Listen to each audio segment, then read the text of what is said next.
And we are recording. All right. All right. Welcome, Joanna. Welcome, everybody, to the latest edition, December 2020 of Cake and Conversation. I'm really excited to have my special guest, Joanna Dutra. She is a motivational and confidence coach, owner of the Creative Confidant, which you can find online under thecreativeconfidant.com. And I love your mission statement. I printed it out because your mission is to harness the power of positive energy and creative thinking to help you maximize strengths, build upon past experiences, and generate a refreshed action plan, blending talents into your best self. And I love that. And I think it's so perfect for a year end. We've all spent the past 9 months literally isolated. And that leads to a lot of self introspection, some niggling thoughts of maybe changing lifestyles, careers. I know a lot of people I've spoken to have decided they're not going to commute to work anymore. Others really miss going into the office and interacting with people and realizing they need more interaction in their lives. So I think this is a great opportunity for us to talk, and you can tell us what you do, how you tap in to people's creative selves and bring out a confidence, especially in this time where I think we're all sort of lacking in confidence with 2020. So Joanna, if you could tell us about your company, how you got started, just fill us in on everything. Sure, I'd be happy to. Thanks for the intro, and I'm delighted that the mission sounds intriguing to you. I think that Yes. we all are looking at ourselves in a new light because we've had this time. We've had what I call this pandemic pause, and we'll talk a little bit more about that in a couple of minutes. But just as a little bit of background, I spent most of my career in corporate America working for very large Fortune 500 companies in marketing roles for them. And they were highly recognizable products. It was very alluring to work at a company where the products were the market leader. And I liked that, designing the look and feel for leading brands. But I realized over time that it wasn't as rewarding as I thought it could be, because I wasn't directly helping people. And I was helping the product, that I was helping the bottom line, but I wasn't helping people. And I wanted to do that. And so I've shifted my brand skills to people. So from building up products to helping people build their own basically best self, what you mentioned earlier. It's uncovering hidden talents and looking at the depths of people's abilities and finding things that maybe they didn't even know about themselves. I also feel like everyone has a chance to feel more confident. I'm somebody that has always liked the stage. I have a kind of an unusual, well, I call myself a performance junkie because I like all things musical. I played piano and violin growing up and sang and did theater. And I have a comfort on stage, but not everyone does. And Right. just because you don't feel, that's normal. I think I read somewhere that, public speaking, well, most lists, it's like number one. Maybe sharks are there and lightning, death is definitely there. But the fact that somebody could fear public speaking more than death, that makes me, concerned. So I think that whether you're going to be on stage or not, I feel like there's definitely a way for us to feel more confident. And so that's kind of just in a nutshell how That's, I how and I so came to that's what make it. you do. You help tap that out of tap the confidence in Yes, people and bring it. yes. That's great. Yeah, especially for public speaking. I could use you because I do these monthly programs and I'm just a librarian in a little public Don't library. say And that. I could really use, just some some help and just, Some tips. bringing out the confidence and carrying on. I think that's a really, especially in this day of Zoom and stuff, that it's Right. more and more important talent to have. Well, Yeah. it's kind of funny. I think, we're all restricted by the masks, which is great, to have the mask for public health. But I am reminded of something that my grandmother used to say, which is that, you're supposed to smile with your eyes. So we should have Mhm. been smiling with our eyes all along. There's a limit to what we can project behind the mask. And now it's more important than ever to be authentic, to Yeah. really be ourselves. Yeah. This has forced us on us, but maybe it's a good thing. Yeah. I do find I am saying hello to strangers more because I think there's somebody I know because all I'm seeing is this. Right. And Yeah, it's the so new no. it's the new accessory, right? People are matching their Exactly. eyes with their mask and their purse. I always tell by their look in their eyes, oh gosh, that's not who I thought it was. That's a complete I stranger. can't recognize people necessarily. I really I but found out I I can't like either.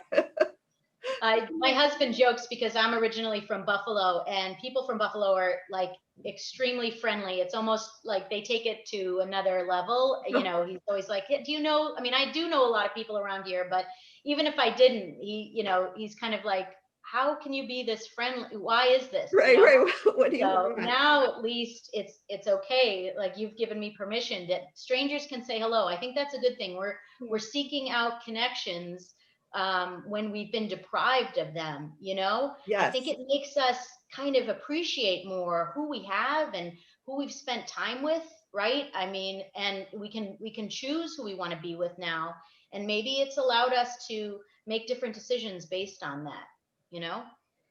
How has this pandemic and being alone in mass, how has this affected your business and your ability to motivate people?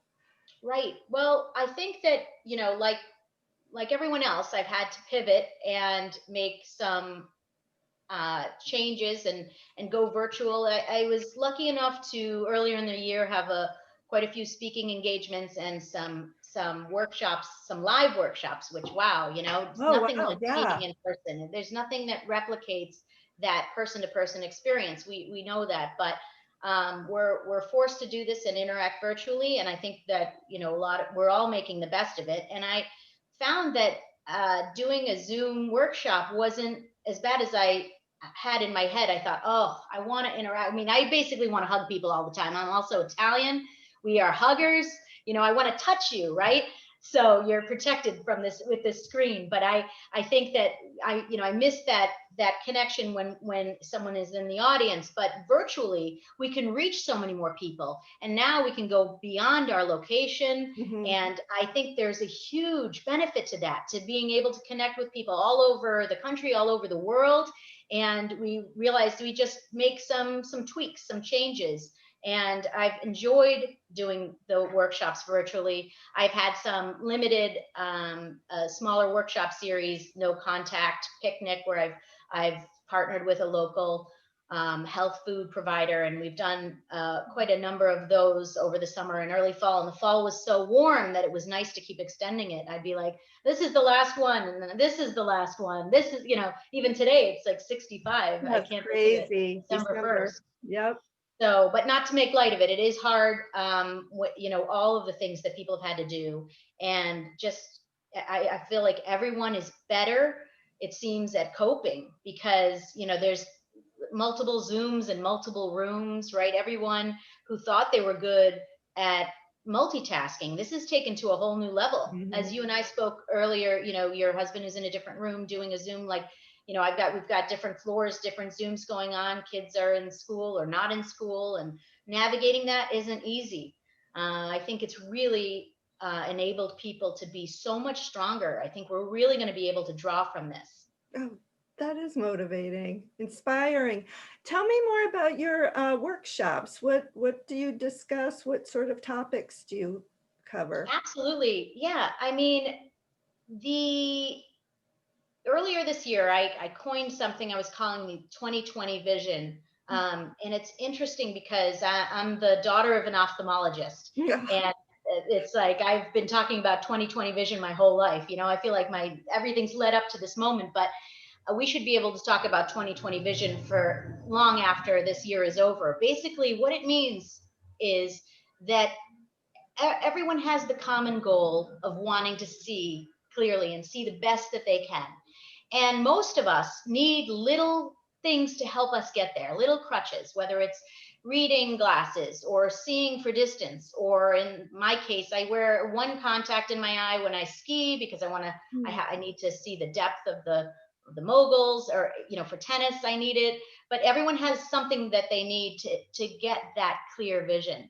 And so um, basically, we look for these ways to see what we're doing in our day-to-day lives and what we do with our goals, and we want to make sure that we're seeing them clearly. um, I think that it's a matter of finding the right lens. Often we reflect on events that have happened, and we can maybe see them differently. I'll give an example. It makes it easier to talk about. I just mentioned tennis because I wear a contact or with lens in one eye for that.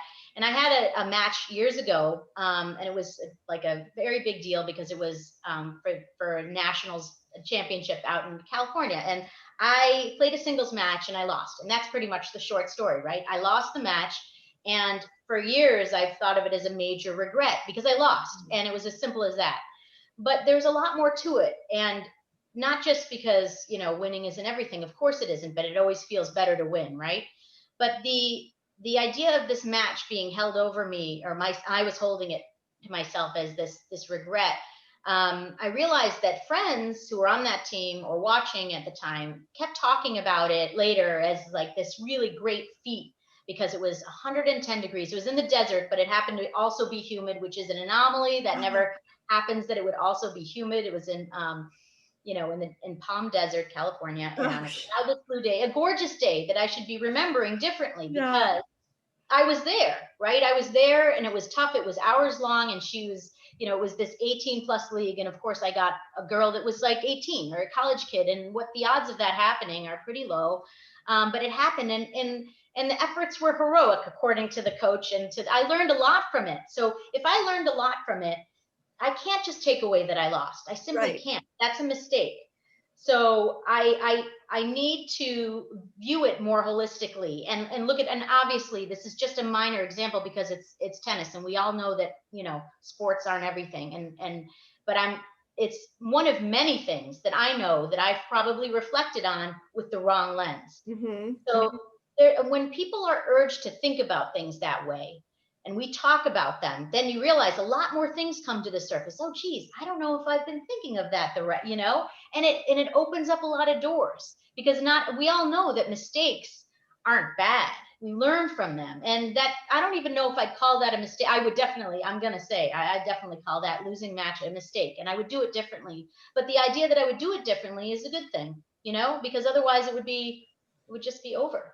You know what I call that? I tell my kids this all the time. It's your patina. It added to your patina. All these Like it. setbacks in life, all they do, they add to your patina. They make you that much more a valuable person Right. and richer in life. Yep. All these I experiences, the negative counts every bit as much, if not more, than the positive ones.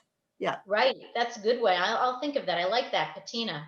You want to have a positive patina too. But Yep. you're right. Everything contributes to it. And athletes always say that they learn way more from losing than they ever could from winning. Yeah. So it's not just about, even though Tom Brady says no one plays to lose, that's true too. Uh, Yeah.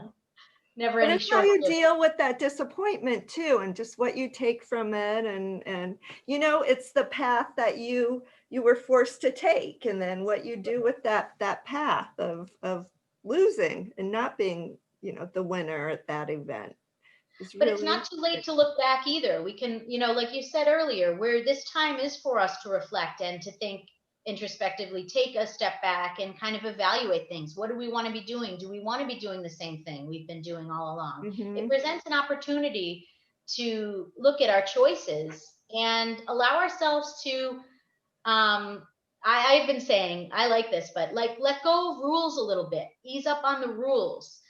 be patient and gentle. I know that it's not always easy to do that. We have jobs to do and we have responsibilities, and there's a ton of stress. So I'm Yeah. certainly not making light of the position that we're in. But I think there are little things that we can do, maybe saying yes to more often, or what I've, one of the coping mechanisms that I've encouraged and done myself is use nature more. You Mm, know, find things in nature that inspire you, because we're in our house, we're looking outward. It started in the spring. We've had all these seasons to kind of go through, and we have a couple more ahead of us possibly. yeah. And maybe we can even change our mindset about different aspects of it. You already heard that I'm a girl from Buffalo, but Yeah. I didn't even like spring. That was not my favorite season. I ranked, fall is my favorite season, Yep. followed by winter because I'm a big skier, and then I like summer, and then I like spring. Yeah. And so with the lockdown beginning in mid-March, I was like, great. Oh, of all the seasons, it's got to start with spring. I hate spring. And so I basically became a lover of spring. I started to learn the bird calls. Yep.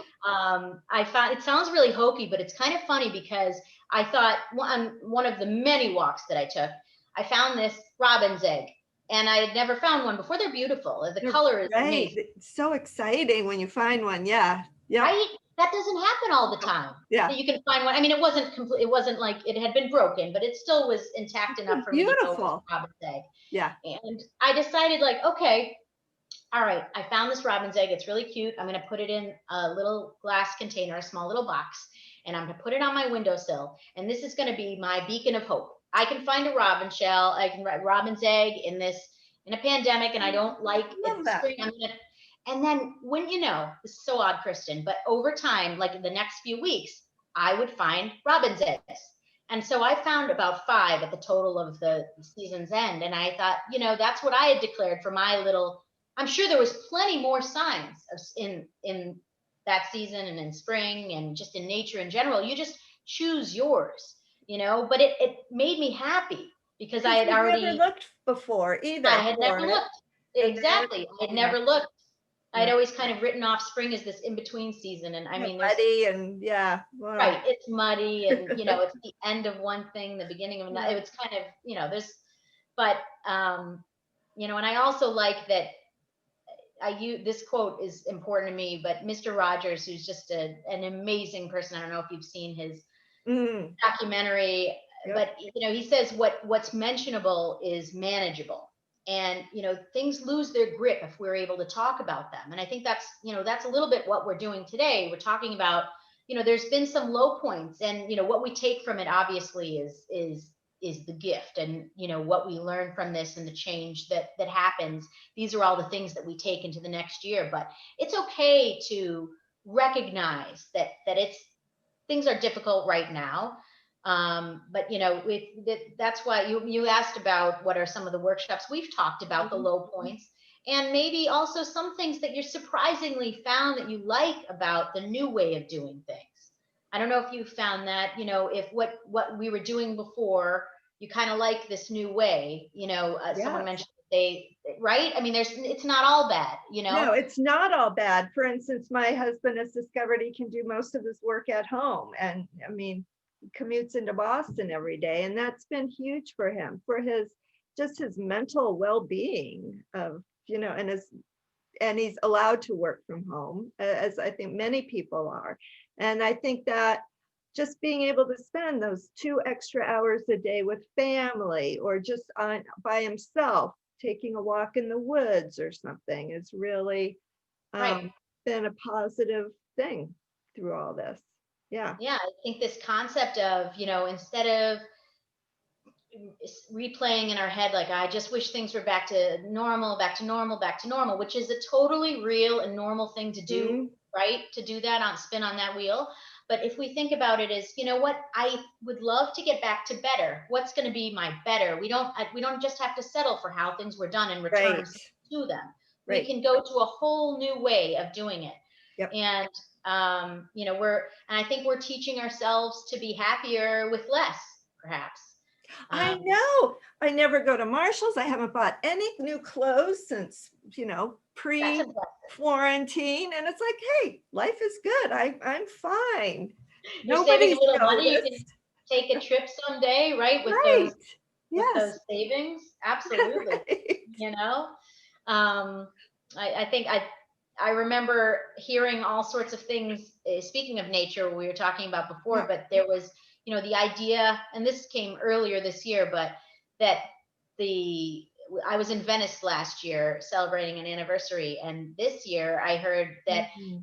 for the first time in about 1200 years, Venice held back their high water, which is never, I mean, 1200 years is a long time. This Yeah. is the first year they've done so. And that's amazing. There's a lot of incredible things. We've healed a layer in the ozone, right? There's even those Venetian channels have been clearer than ever. There's less That pollution. wasn't that those were pictures were amazing of the They fish in really them. are. Yeah. Dolphins, I mean, they've never had that. It's like dolphins aren't in those canals typically. Yeah, right. That's amazing. It's kind of what we're looking at. There's plenty of things to distract us that are negative, but we have to balance that out. And if it takes nature to do that, like these amazing moons we've had, right? I Ooh, mean, yeah. the Yep. moon. They offered us a blue moon, a little bit of snow too, right around Halloween, but with a Exactly. moon, and I laugh because this morning I saw the moon and I wasn't supposed to be. I usually go for a walk on the beach with a friend to see the sunrise, and it's been getting later and later that the sun is rising. So today, when I drove to the beach, the moon was shining bright, and I Oh, thought, this is so weird, and I can't hate fall because I already had hated spring. So I'm not going to like hate the fact that I can see the moon rising. We're lucky to live in New England, where we have access to all these the nature woods, the stuff. ocean, right, everything right here, nature in our own backyard. Yeah, I have noticed too, that's funny you should say that because I've been, instead of being at work, I've been taking a lot more walks in the woods and just the changes. I do the same path every time, but the changes through the seasons. And there are times like right now, it's all covered with leaves. And I think I hardly recognize where to go. It's just, my mental memory, Yes. muscle memory is leading me on my regular path. But through all the seasons, my path just looks so different. It's amazing. Just Right. the That's things what's that you amazing. It's notice. it's the same path, but it Yeah, changes same. based on the season, Yeah, yeah.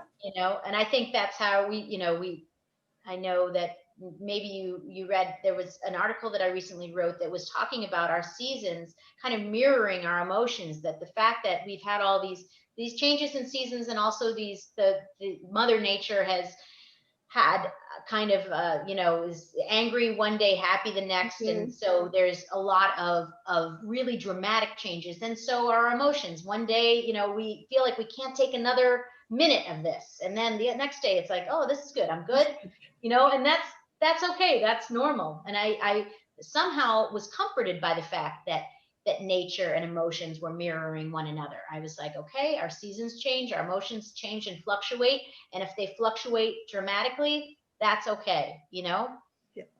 I just want to let people know that you've written articles in for Forbes magazine, Joanna Dutra. They're really great. They're affirming. I really have enjoyed reading them. They're Oh, thank you. That's so They're nice of you to say. fabulous writer. So I'm Oh, talking to Joanna Dutra of the Creative Confidant. Um, let's go back. Uh, I have a question for you. If okay. you could give us one piece of advice, what would it be? So it's hard to just give one. But I think that, basically, the idea of having a positive attitude and keeping our wits about us. I am somebody that tries to find the funny in as many situations as I find myself. And it's another way to have a positive attitude, to kind of keep your wits about you. And I urge, we're going to have low moments. That's natural. But I urge everyone to remember to laugh. They can find something externally. They can have, whether they're entertained by a book or a show. It's really important, the self care of laughing. And because it remembers us to not take ourselves too seriously in the situation. And there's a lot of serious in the world, and there's also always opportunities to laugh. I mean, when you think about the way that we were able to cope after 9/11, we Saturday Night Live still went on. We were Yeah, still you're able to right. laugh. It was so critical for them to be able to put on a live show. We all still have to laugh. And so maybe that's one of them. I think if I have time for one more, I would Yeah, say please. that I'm taking a lot of advice from race car drivers. I don't know if you saw Ford versus Ferrari or The Art of Racing in the Rain, which was also a book which I enjoyed. Yes, So let's yes. plug for that book. There's a ton of wisdom in that. But I found it interesting that there are a couple things that race car drivers do. One of them is they never think about the past or the present. They're only in the past or the future. They have to focus only on the moment. And the no race is won in the first corner. I like that idea because it means that we can be patient. We don't have to, the race doesn't have to be won the first, that first turn. And life is a series of turns, and we can take many of them.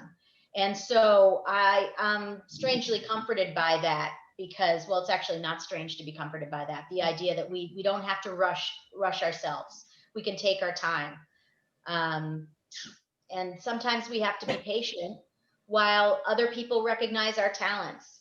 And that the power comes when we talk together, and we figure out what makes your individuality shine. I think that, to our earlier conversation, each person is so different, and it's worth examining their interesting life. And there's a lot of things that people suppress. They don't even realize they're talented.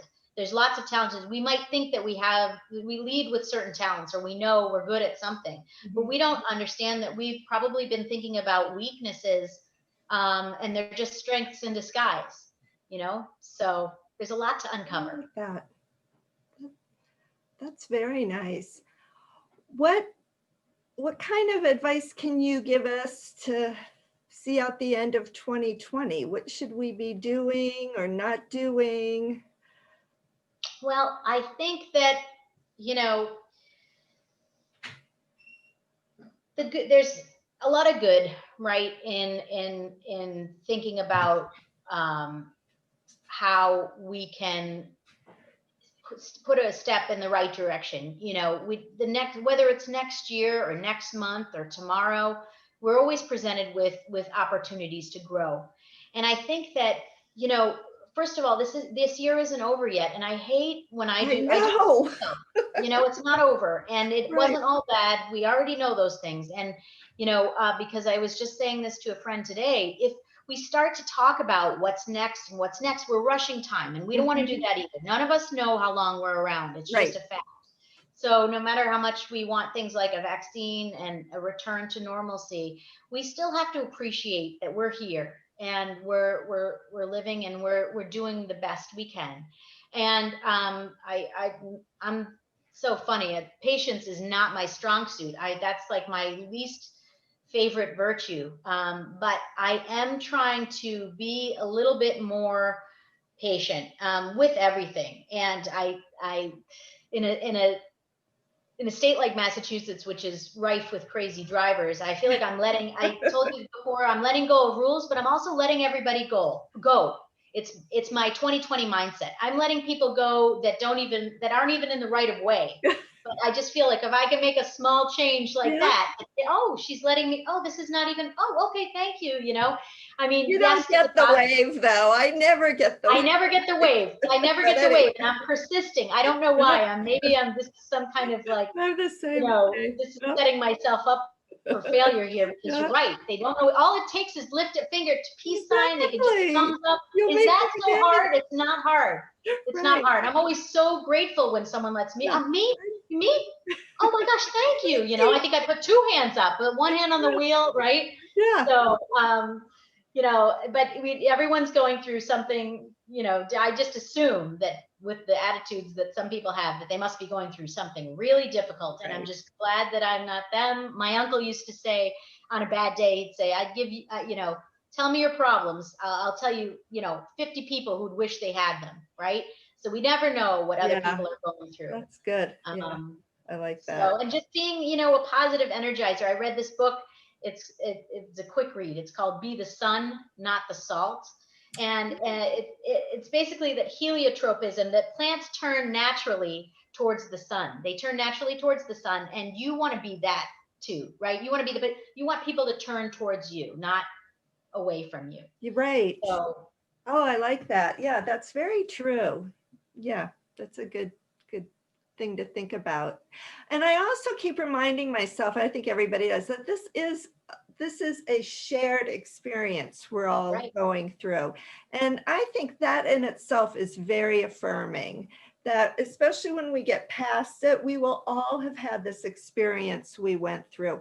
And I keep thinking, like, I wish I could ask my grandparents or great grandparents, what was it like in 1918? What did hmm you feel? What did you do? Tell me your stories. And my understanding is there isn't a lot that came out of that shared experience, just because America was a lot more rural then and people were more isolated.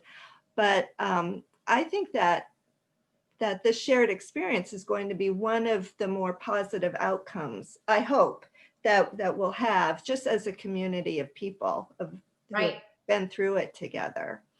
Well, So, I think that, when we talk about being we said, I'd like to help people be their best self and their most authentic. I think that that's really a work in process, that we're being created in our most authentic self this year.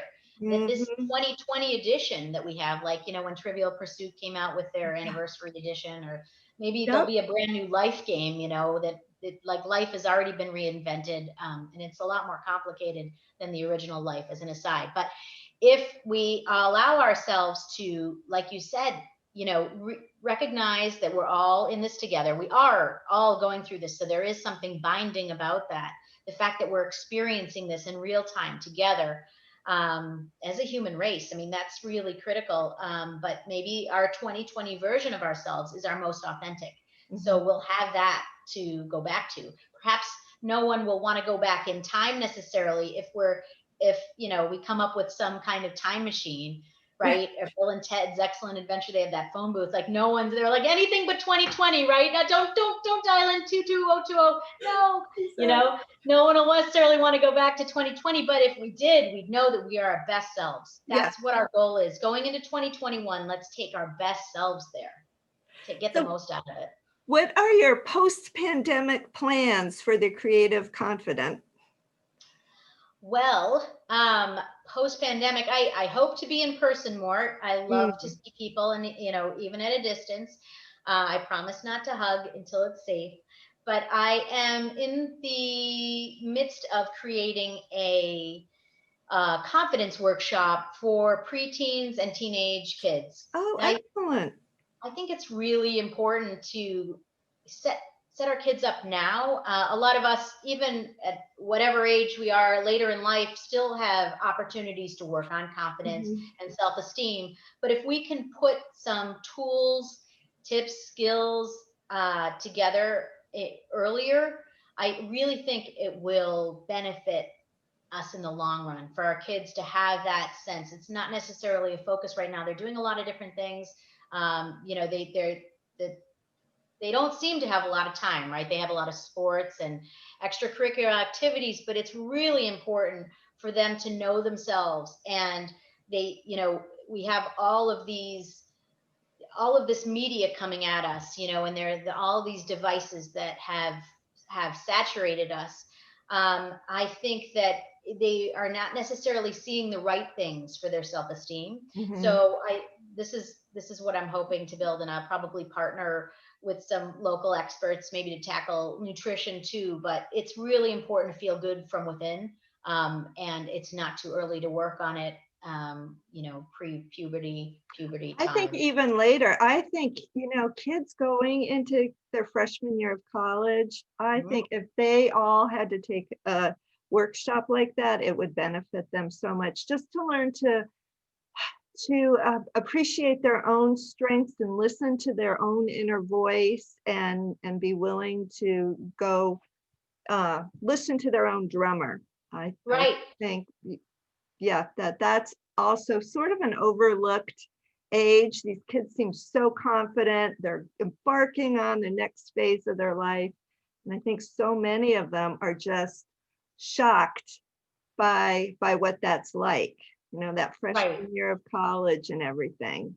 And No, being you're right. It is an abrupt change, and it it's is, not just, yeah, and teenagers you're in general. alone. Yeah, I yeah, mean, between that and knowing that they have to be in charge of their own finances, there's like a couple different things that are probably very abrupt for them. So yes, I think, yep. yeah, giving them the right things and start to think about it's an investment in them, for it'll benefit them later. And we all kind of take a look at this as time goes on. There's different times when you focus on how you're really feeling. You mentioned inner narrative. I mean, it's amazing to think about that your voice that's inside your head can sometimes be really loud, and it can Mhm. outweigh other things. You're just listening to yourself speak really not well. I mean, the things that what I like to ask someone is, what you're hearing inside your head, is that how you would speak to a loved one? Is that Right, how you would speak to a friend? I'm shocked by what I'm even sometimes, I think I can't say that. I would never say that to someone I love. Why am I saying that to myself? right, yes, So right.